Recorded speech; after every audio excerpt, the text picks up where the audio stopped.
Have you ever considered what you would do if a heart attack struck while you were completely alone? It's a terrifying thought. And unfortunately, it happens more often than most of us realize. Many people assume that we'll have time to react or that someone will be nearby to assist. However, the reality is that the first few minutes of a heart attack are the most critical, and your actions or inactions can make the difference between life and death. The good news is that even if you live alone or spend much of your time by yourself, you can survive a heart attack by acting quickly and knowing exactly what to do. In this comprehensive guide, we'll walk you through 7 essential steps to take the moment a heart attack begins when you're alone. These steps are straightforward, practical, and designed to save your life. They don't require medical training or specialized equipment, just preparation, awareness, and the ability to stay calm under pressure. We'll cover how to recognize the earliest signs, what to take immediately, how to minimize strain on your heart, and small actions that could buy you enough time to get the help you need. Stick with us until the end, as the final steps are often overlooked, but could be the ones that make all the difference. Don't wait until it's too late to understand what your body is trying to tell you.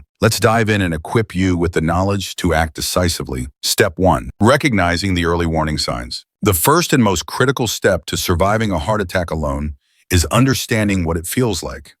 Not just in your chest, but across your entire body. Many people expect a dramatic, crushing chest pain like they see in movies. But real heart attacks often start with much subtler symptoms that can be easy to dismiss until it's too late. Recognizing these early signs is your first line of defense, and it starts with paying attention to your body's signals. Look for a deep, uncomfortable pressure or squeezing sensation in the center of your chest. It may feel like a heavy weight pressing down, or as if your chest is slowly tightening, almost like it's being filled with cement. This sensation might come and go, tempting you to think it's not serious. If it lasts more than a few minutes or keeps returning, don't ignore it. Other warning signs include shortness of breath. Even without chest pain, you might feel like you've just climbed a steep hill while sitting still. Pain or discomfort may radiate to your arm, often the left, shoulder, neck, jaw, or even your back. Some people experience lightheadedness, break out in a cold sweat, feel nauseated, or become dizzy. For older adults or women, symptoms may be even less obvious, sometimes feeling like pressure in the stomach or back, rather than classic chest pain. Consider Richard, a 74-year-old retiree who was sitting at his kitchen table when he felt an unusual tightness under his collarbone, similar to heartburn. Soon after, he noticed difficulty taking a full breath and his hands began to sweat. He recalled reading that heart attacks don't always involve intense pain. So instead of brushing it off, he acted quickly. That decision likely saved his life. Your body often whispers before it screams. And with heart attacks, those whispers are your only chance to act before irreversible damage begins. Waiting for the stereotypical chest-clutching moment may mean you're already too late. If you feel a combination of unusual pressure, shortness of breath, or extreme fatigue, stop what you're doing immediately. Don't dismiss it as indigestion, stress, or something minor. Don't try to tough it out or convince yourself it's nothing. Recognizing these warning signs is your first shot at survival, and taking them seriously could be the difference between life and death. If something feels off, trust your instincts and act. Step 2, calling emergency services immediately. If you suspect a heart attack, the very next step is to call 911 without hesitation. Do not wait to see if the symptoms subside. Do not attempt to drive yourself to the hospital, and do not worry about overreacting. Calling emergency services is the fastest and most effective way to get help and stay alive. A heart attack is not something you can walk off or ignore. Every minute counts. The longer your heart muscle is deprived of oxygen, the greater the damage to your heart, which can lead to severe complications or death. When you call 911, trained professionals begin preparing as they head to your location. They bring life-saving equipment, medications, and the expertise to stabilize you, even if your heart stops on the way to the hospital. Driving yourself is one of the most dangerous choices you can make. You could lose consciousness, cause an accident, or delay critical care, putting yourself and others at risk. Emergency responders are equipped to handle worsening symptoms, which can escalate rapidly. Take the example of Linda, a 78-year-old grandmother, who felt an unusual ache in her left shoulder, followed by a wave of nausea and a cold sweat. Her first instinct was to call her son, but she remembered a nurse's advice. If you're alone and think you're having a heart attack, call 911 first, then talk to family later. She made the call, and by the time the ambulance arrived, her symptoms had intensified. The paramedics stabilized her on the spot, and that phone call saved her life. You don't need to be certain it's a heart attack to call for help. Dispatchers are trained to assess your symptoms and would rather send help. you don't need, then miss a chance to save your life. Keep your phone easily accessible, especially if you live alone. If you can't speak clearly due to worsening symptoms, use your phone's emergency call feature, often available even when the phone is locked. Learn how to access this feature in advance. It could make all the difference. If you're finding this guide valuable, please comment step 2 below to let us know you're engaged. If you haven't subscribed, consider subscribing and turning on notifications to stay updated with life-saving content. Your support helps us continue creating resources to inform and empower you. Step 3. Chewing an aspirin slowly. After calling 911, the next critical action is simple yet powerful. Chew a standard 325 milligrams aspirin slowly, even if your hands are shaking. If you're not allergic to aspirin or on blood thinners that contraindicate it, this step can significantly increase your chances of surviving a heart attack. Aspirin works by thinning the blood, helping to slow or prevent the growth of a blood clot that may be blocking a coronary artery.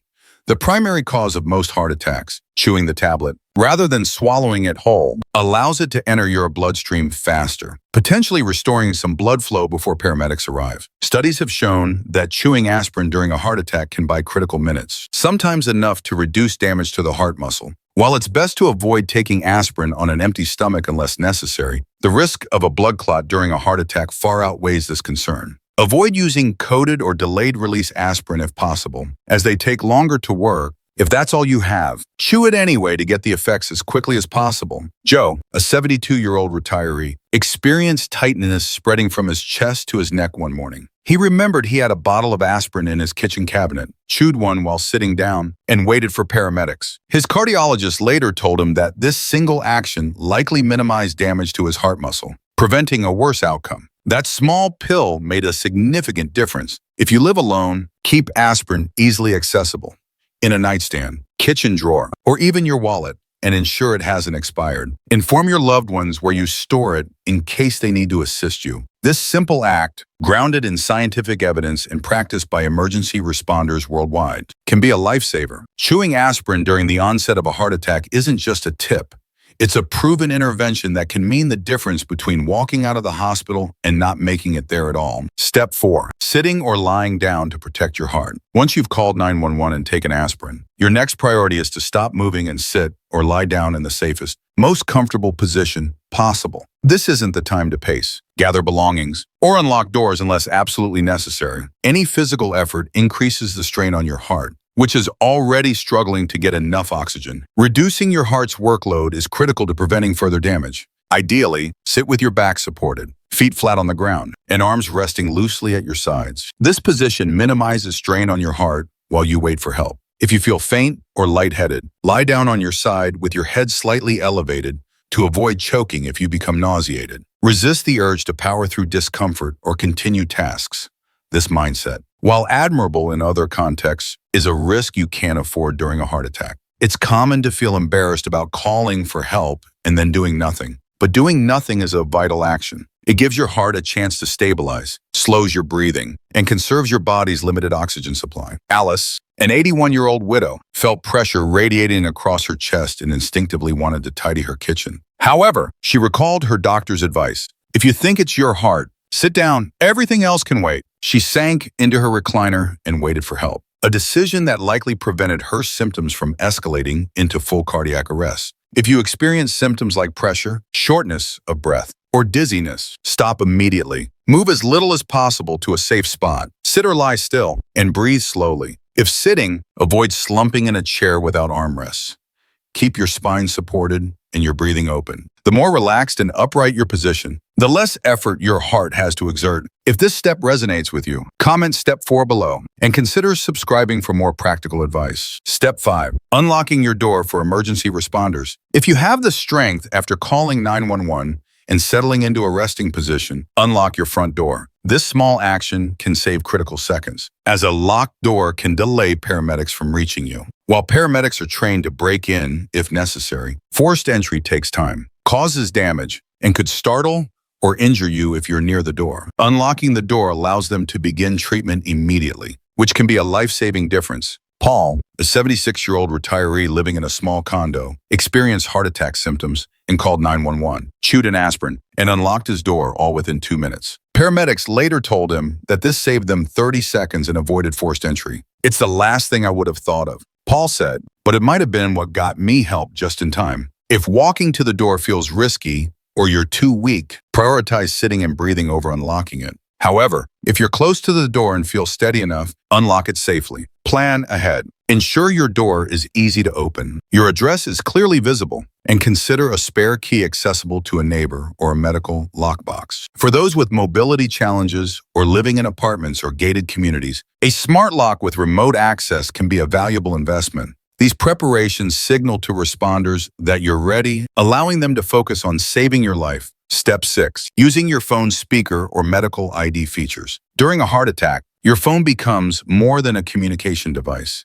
It's a lifeline. One of the smartest ways to use it is to switch to speakerphone when talking to emergency responders. This allows you to communicate hands-free, reducing physical strain and letting you focus on breathing and staying calm. Holding a phone to your ear can be surprisingly taxing when you're in distress, and speakerphone ensures dispatchers can hear you clearly, even if you weaken or can't speak loudly. They can also pick up on background cues, like your breathing or tone, to assess your condition. Additionally, every smartphone has an emergency medical ID feature, accessible even from the lock screen on iPhones and similarly on Android devices. This feature stores critical information like your age, allergies, medications, medical conditions, and emergency contacts. If you're unconscious when paramedics arrive, this data can guide their decisions and save time. For example, Susan, a 79-year-old retiree, passed out just before help arrived. Her medical ID revealed she was diabetic and allergic to penicillin, preventing potentially harmful treatment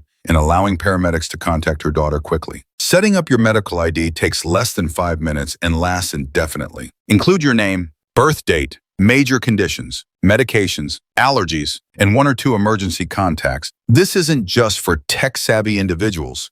It's for anyone who might need help when they can't speak for themselves. In a crisis, use speakerphone to stay connected with the dispatcher, whose calm voice and steady instructions can make waiting less terrifying. If you lose consciousness, your medical ID ensures your phone can still speak for you. If this step is helpful, comment step 6 below and subscribe for more life-saving tips. Step 7. Slowing your breath to steady your heart. In the midst of a heart attack, panic can feel overwhelming. Your chest tightens, your thoughts race, and every second feels amplified. However, you have one final tool at your disposal, your breath. Controlled breathing won't cure a heart attack, but it can calm your nervous system, slow your heart rate, and prevent dangerous arrhythmias triggered by stress. This can buy your heart critical time while you wait for help. Try this simple technique. Breathe in slowly through your nose for about 4 seconds. Hold briefly, then exhale gently through your mouth for 6 seconds. Repeat this rhythm, focusing on the steady pattern. It gives your body an anchor and helps prevent your heart from spiraling into chaos. Frank, an 83-year-old widower, felt like he was drowning in fear when chest pain hit. He recalled a breathing exercise his doctor taught him during a routine checkup.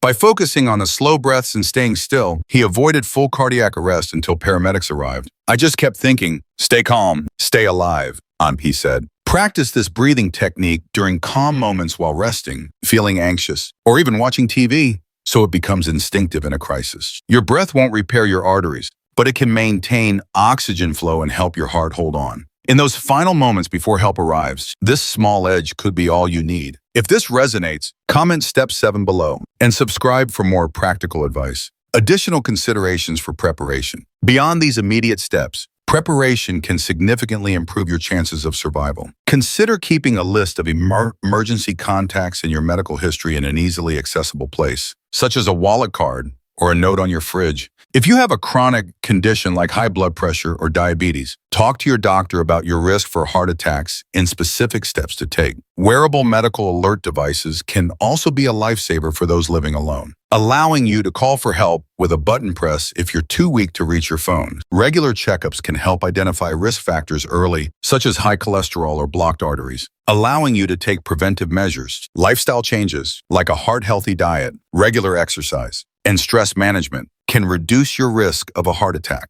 However, even the healthiest individuals can experience a sudden cardiac event. So knowing these steps is crucial for everyone. Real-life impact of acting quickly. The power of these steps lies in their simplicity and their ability to work together. Each action builds on the last, creating a chain of survival that maximizes your chances. For instance, recognizing symptoms early allows you to call 911 promptly. Chewing aspirin buys time, and resting reduces strain. Unlocking your door and using your phone's features ensure help arrives and is informed, while controlled breathing keeps you stable until paramedics take over. Consider the story of Margaret T., a 70-year-old who lived alone in a rural area. When she felt a squeezing sensation in her chest and shortness of breath, she initially thought it was anxiety, but she remembered a community health talk about heart attack signs, called 911, chewed an aspirin, and unlocked her door. By the time paramedics arrived, she was lying down, breathing slowly, and her medical ID provided critical information about her medications. Her quick actions and preparation allowed her to recover fully after hospital treatment. Final thoughts. Surviving a heart attack alone isn't just about luck.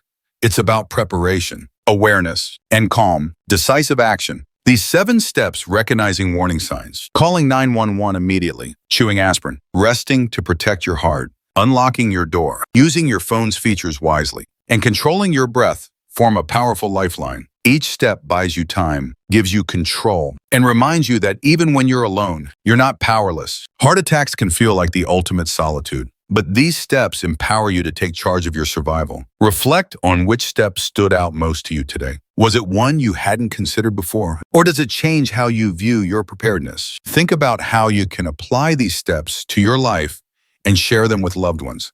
It could save not just your life, but theirs as well. We'd love to hear from you. Share one thing you learned from this guide and how you plan to use it in the comments below. Your thoughts inspire us to keep creating valuable content. If you found this guide helpful, please like, subscribe, and share. Your support helps us continue providing resources to inform and empower you. Thank you for reading, and we look forward to connecting with you in the next guide.